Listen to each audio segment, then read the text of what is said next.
Hi, friends. Welcome to Ivy's Fortress. I'm Ashante, your reading friend, and today we are reading The People Remember by, of course, Zoboi and Loveis. I don't know if that is intentional, but it does say love is wise. And Zoboi is the New York Times bestselling author. Now, if I'm saying your names incorrectly, author and illustrator, I do apologize. But I will say and be transparent that it's important to hear people read from their own perspectives. And that's how we learn fluency and comprehension and grow those skills as readers and learners. So I know I could easily go and look up how to pronounce these individuals' names, but it's something powerful in reminding young learners that, let's be real, sometimes it's hard to read. Sometimes people have hard to pronounce names. I have one of them. My whole life have experienced struggles with people saying my name Ashante, and they would not only say it wrong but then give me a nickname that I didn't claim, and that hurt. It hurt a lot because I never had the voice, or at the time, I didn't have the voice to truly speak up for myself and say, I don't like that. I don't like when you call me that name. My name is Ashante. That's what my mother named me. But because of my lack of confidence and my low self-esteem, I tend to let the world name me. But that's no more, because I'm going to be a leader in this community. And what I want children to know, I want my audience to know, is that it's important to remember who you are and carry it with you every day. Because a lot of times, the only thing we have, not a lot of times, in some situations, the only thing we possess is our name and who we are. So protect it and love it and cherish it. That will encourage other people to do the same. And I hope that you could do the same as well. Right? Well, enough of me yapping. The People Remember. The People Remember tells the journey of African descendants in America by connecting their history to the 7 principles of Kwanzaa. It begins in Africa, where people were taken from their homes and families. They spoke different languages and had different customs. Yet they were bound and chained together and forced onto ships sailing into an unknown future. Ultimately, all these people had to learn one common language and create a culture that combined their memories of home with new traditions that enabled them to survive and thrive in this new land. Sumptuously illustrated, this is an important book to read as a family. A story young readers can visit over and over again to deepen their understanding of African American history in relation to their own lives and current social justice movements. By turns powerful and revealing, this is a lyrical narrative that tells the story of survival, as well as the many moments of joy, celebration, and innovation of Black people in America. I really hope this is not a heavy book. I have not read this book yet, but yesterday, I cried on a read aloud marathon. I don't want to do it again. I enjoy being happy, joyful, and pleasant, and full of peace. And sometimes tears don't make me feel that way.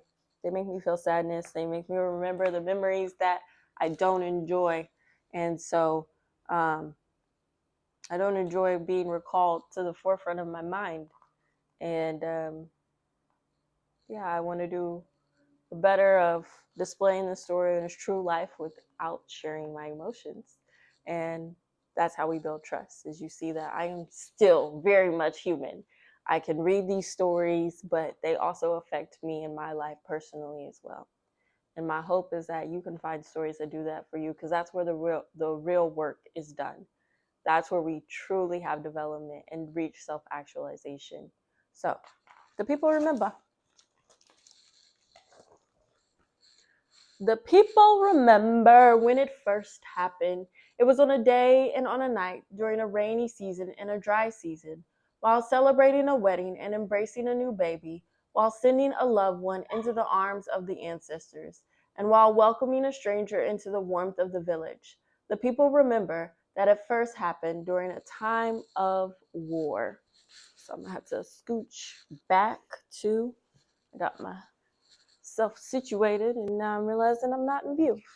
Okay. Didn't know my name is in this book. That's crazy. But it's pronounced Ashanti. When we talk about the Western African Empire, the tribe, the culture of the Ashanti people, it's called Ashanti. But my mom wanted to be different and give me an American twist. So I'm Ashanti. Same spelling. The Ashanti and the Fulani and the Empire of Mali, the Hausa and Igbo, as well as the Congo, the Yoruba and Akan, the Empire of Songhai, the Kingdom of Dahomey, the Mende, and the Fan are where the people used to call home. While telling stories under the star-speckled sky about memories of the ancestors watching from way up high, the people remember that it was an uncle and a father, a daughter and a cousin, an entire family and a whole village that vanished under that great big African sun. The chiefs and the kings, the betrayers and traitors for gold, copper, and iron, sold the people in this time of war. The people remember that ropes that bound them on wrists and ankles. They walked to the shore for days and night through tears and shouts. The people remember this was a time of war. The men with the guns, skins like the men with the guns, skinned like a pale sun, the men with the whips, the men on the ships, watched the people leave their land, never to return as their bare feet left footprints in the sand. There in the bellies of rocking boats, they curled their bodies, singing and praying to faraway gods, who maybe, just maybe, could help them fly, could help them float. Some stayed, some jumped, thinking that home was somewhere deep beneath the wide ocean, and maybe, just maybe, she was their mother. Mami Wata, they called her. They landed on the shores of South Carolina and Virginia, Hispaniola, and Brazil. Some met their new masters, while others escaped towards the hills. In search of freedom, the Hase, Fulani, Mende, and Fon found a common language, a new word for home. In the land of the free, home of the brave, if only this new God was one who saves the people from the fields of cotton and sugarcane under the great big American sun. The Ashanti and the Fulani and the Empire of Mali, the Hasu, the Igbo, as well as the Congo, the Yoruba and the Kan, the Empire of Songhai, the Kingdom of Dahomey, the Mende and the Fan. The people remember they were now all one. Umoja, unity. The people remember when they did not have their own bodies, their own thoughts, and their own time. When the days were long and the sun was hot, when the babies were born and taken from their mothers, when the sons left their families and the fathers were sold away, when the tears turned into rivers and the shouts turned into music, when the North Star was freedom and Harriet Tubman led the way, when Nat Turner demanded that the people rise up, when the other time of war divided North and South, the people fought for land, for freedom, for a tomorrow unknown. The people remember that, like the rising and setting sun, the winds turning from cool to warm, they can charge a time, a today, a tomorrow. They can change a time, a today, a tomorrow, but never the past. The people remember that they have the power to change this nation. Try my best to pronounce this. I probably will butcher it, but Kujichagolia, self-determination. Then a new day came and the people were free. The chains had been broken and they could now run toward faraway fields, towards the skies, towards sun, toward each other, toward lost ones, and toward fathers and mothers. From Mississippi to Chicago, Georgia to New York, from Alabama to California, Louisiana to Canada. The people remember the great migration to new lands, to new borders, where sharecropping hands were now factory machine fingers. The people toiled and labored, working the roads, the houses, the skyscraping towers, reaching for that great, big American sun. In the loud, bustling cities and in the small, quiet towns, the uncles and fathers, daughters and cousins gathered around a small table on a wide porch, on a tattered couch, on a vast green lawn, to share jokes and stories, tall tales and riddles, to play the dozens and jump the broom, cakewalk and drive, ring, shout, and Lindy hop, Charleston and jitterbug their sorrows away. Like waves crashing ashore and raindrops forming a pool, the people held hands and raised their voices in song. In churches and mosques, temples and healing places, the people laid their troubles down. Like a woven and embroidered rug, a tapestry of memories and sorrow, and a prayer for unknown tomorrows. The people remember that they have a job, they have a duty, Ujima, collective work and responsibility. The people remember that freedom had a price, with 40 acres and a mule, a bale of cotton and a bushel of rice, with a silver dollar and a nugget of gold, and all the fruits and vegetables a wooden cart could hold.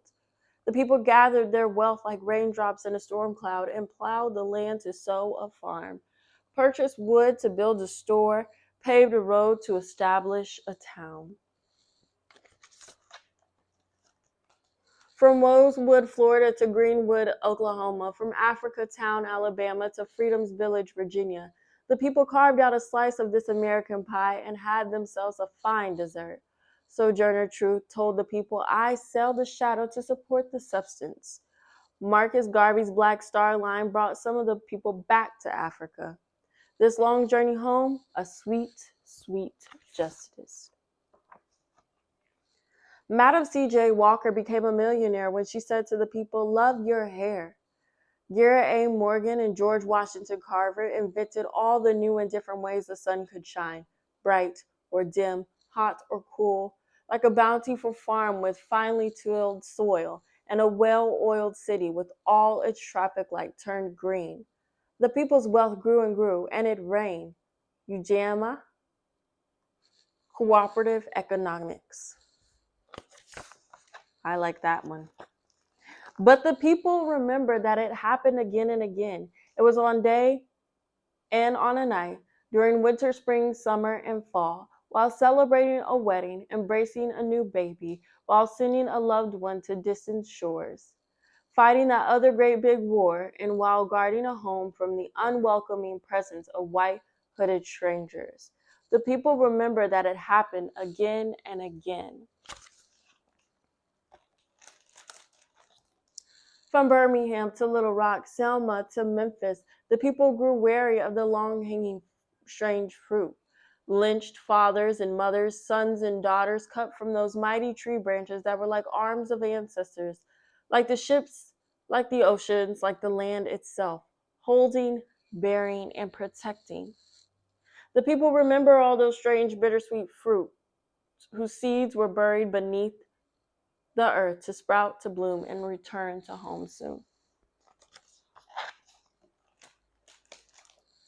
There on the streets with picket signs arm in arm, the people marched to lift every voice and sang the songs of low, swinging, sweet chariot.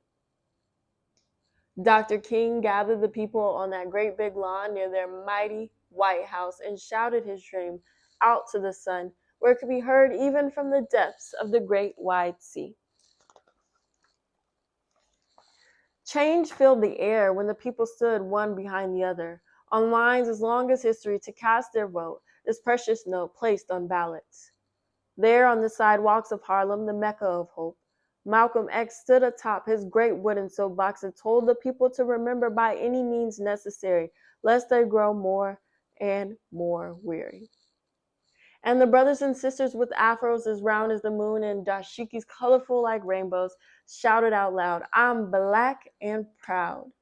With raised fists to demand justice, the people remember that they have a purpose. Nia.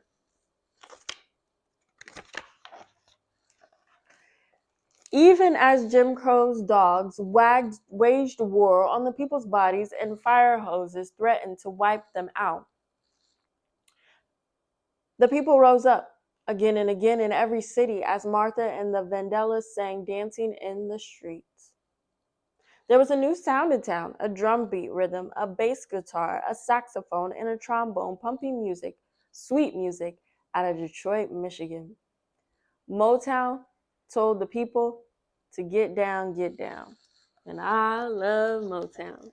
Something about Detroit that feels so special. A little boy named Michael danced and sang his way into the people's heart as he and his four brothers moved like robots, like dancing machines. Aretha, the soul queen, demanded respect. Respect. Find out what it means to me. Respect. That's not of the book, part of the book, so I'm gonna keep reading. And told the people to rock steady as they steady rocked to Jimi Hendrix's electric guitar. And out of the sky fell the stars, a constellation made of Smokey and Stevie, Diana and Nina, whose Negro spirituals became gospel, became rhythm, became blues. As the mothers and fathers sent their sons to yet another war, the people remember peace and daisies rain from way up high as rainbows arched across the sky. Marvin Gaye asked, "What's going on?" And the people replied by painting this world with blues, deeper than the ocean as they swayed to a new rhythm, a funk, a disco, a hip hop, born out of jazz, born out of gumboot dance, born out of djembe drums. There was a new beat on the street, so Amiri Baraka, Sonia Sanchez, Lucille Clifton, Nikki Giovanni, and Maya Angelou put pen to paper and made their words dance. Here was another chance at freedom, at justice, as the people remember that still like dust, they rise. The poets and storytellers wove together the pieces of fabric handed down to them by Langston, Zora, Richard, and Ralph to make themselves a new patchwork quilt. James, Tony, Alice, and Octavia stitched new stories so the people could remember to go tell it on the mountain that a girl named Pecola wanted blue eyes, a woman named Celie loved the color purple, and that Dana could travel back in time. Oh, book, you almost got me. You almost got me, but my tears aren't falling today. But out of the rubble of grays and browns was a bass so loud, a groove so smooth that the people had to get down to the ground on gray concrete, on brown cardboard, as the disc jockey scratched a vinyl record, turning the beat upside down and downside up, sideways, backwards, and forward. The people rapped the words as they took apart the beat, to dance along the jagged breaks. The Bronx was the place to be as the walls and subway trains became canvases for masterpieces. The people remember that the beat is from the heart, and out of the heart comes the finest art. Kumba, creativity.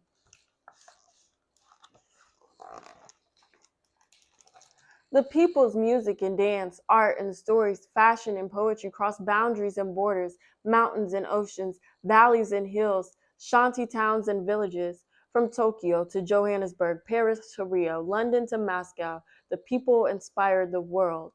A new president, Barack Obama, claimed a seat, the most powerful in all the land. He demanded change and took a stand with Michelle, Sasha, and Malia by his side.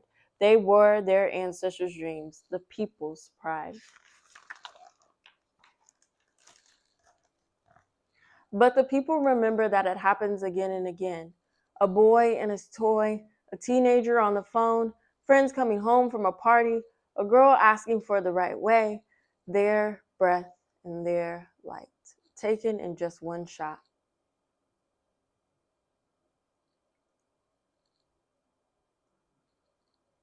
But the people still remember that with each rising sun is a new day. With each new year is a new dream, a new seed of hope unearthed, dusted, and polished. The people know that there will be a time of peace. The people would gather the pieces of fabric cut, torn, shrewded, and made unrecognizable by the storms of time to sew together a tapestry of their stories, one fine quilt, a blanket for the children to keep them warm, protected, and safe. The people remember to always have faith. Imani. The end. The end. So we got quite a bit of reading at the end. There's an author's note. There is a timeline of events. I'm not going to read that because I'm going to encourage you to check that book out or check this book out or purchase it from a bookstore near you. There's also a list of books to continue reading amongst this topic. So if you are interested, I will not add any links. I'm not doing that. But I will make sure that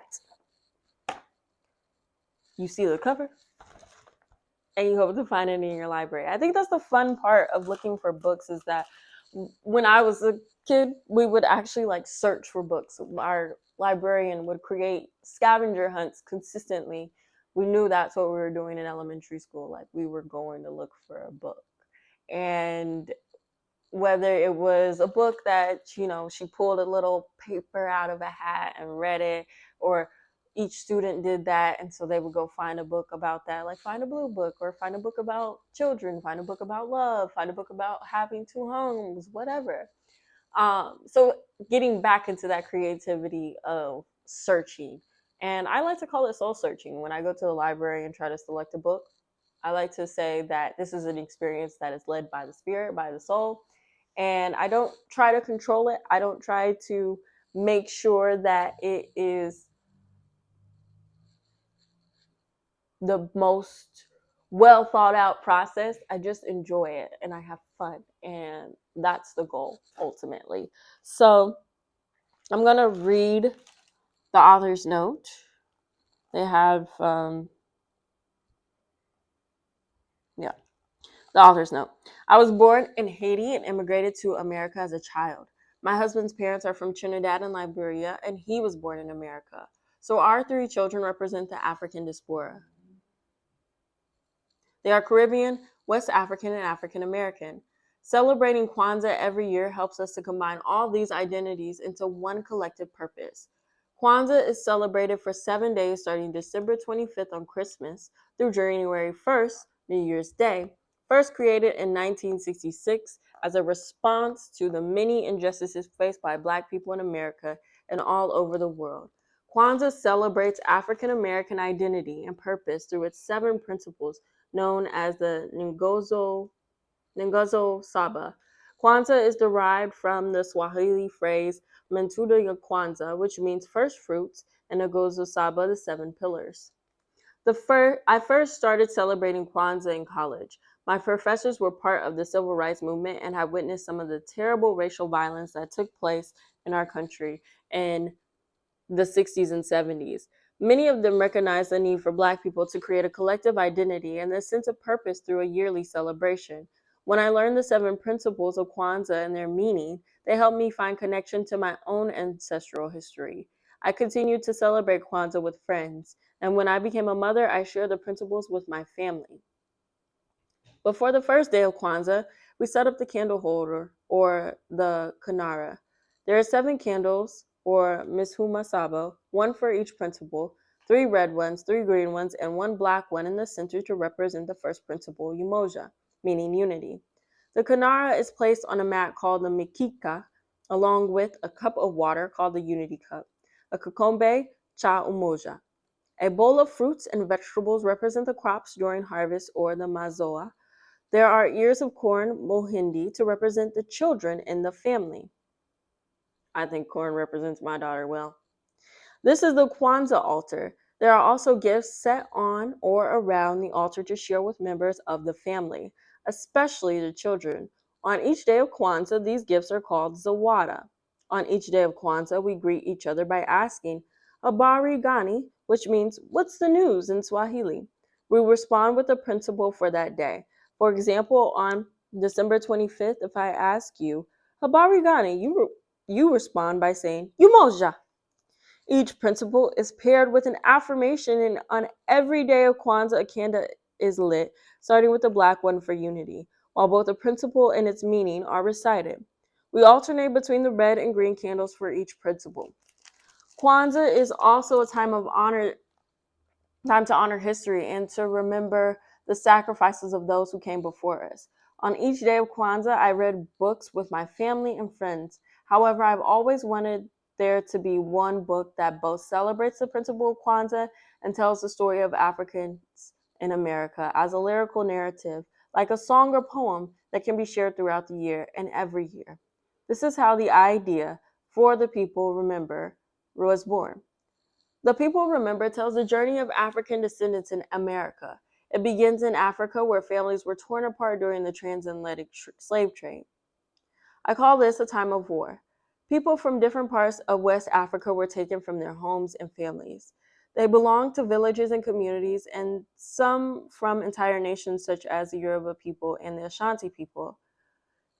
These Africans spoke different languages and had different customs, yet they were bound and chained and forced onto ships sailing to the New World, where they formed bonds that enabled them to work together and fight for their freedom. All these people from different African nations had to learn one common language and create a culture that combined their memories of home in Africa with new traditions that allowed them to survive and thrive. The People Remember is about survival, as well as the moments of joy, celebration, and innovation. That was a great author's note. And I want to briefly talk about my literacy journey and why I'm so passionate about literacy, especially in childhood between the ages like 3 and 10. So if you're in that age group, say, woohoo! I'm not, but shout out to y'all. You're great humans. But when I was about 8 years old, I came across a book that had my name on it. And this wasn't a children's book, but it was a book with my name on it.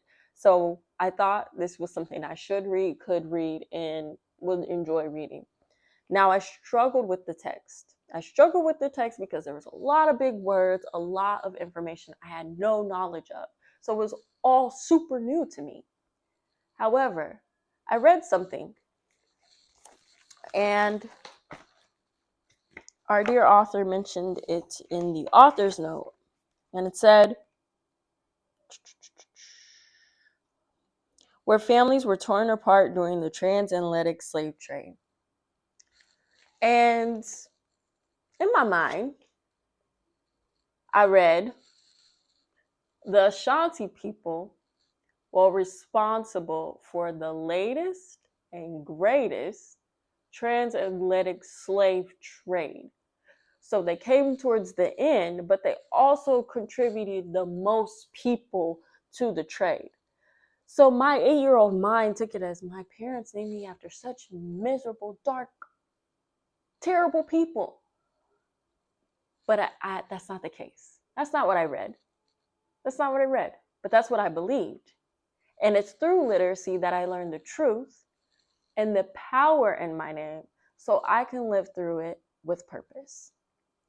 So sometimes a lot of us have these, especially when we're brown skin or people of color, we have these names that carry heavy weights, and we find day-to-day ways we can reveal ourselves through our name, whether it's an action, a sport, an activity, a craft. And for me, learning the origin of my name in all its complexity and all of its light and darkness can truly guide me to make the right choices in my own purpose and not make the same mistakes as my ancestors. Because our ancestors were not squeaky clean. They made mistakes too, but they can help us learn from them by the history they store, the books they write, and the experiences we share down per generation. And if this is done with grace, compassion, and a little bit of sensitivity, we'll achieve great results in community, collaboration, and with love, and in love. So that's all I have for you friends today. Catch you next time. Bye. We truly enjoy sharing our adventures with you here at Ivy's Fortress. If you do too, like our videos and subscribe to our YouTube channel. Well, what are you doing? It is your choice, but we'll race you there. Bye.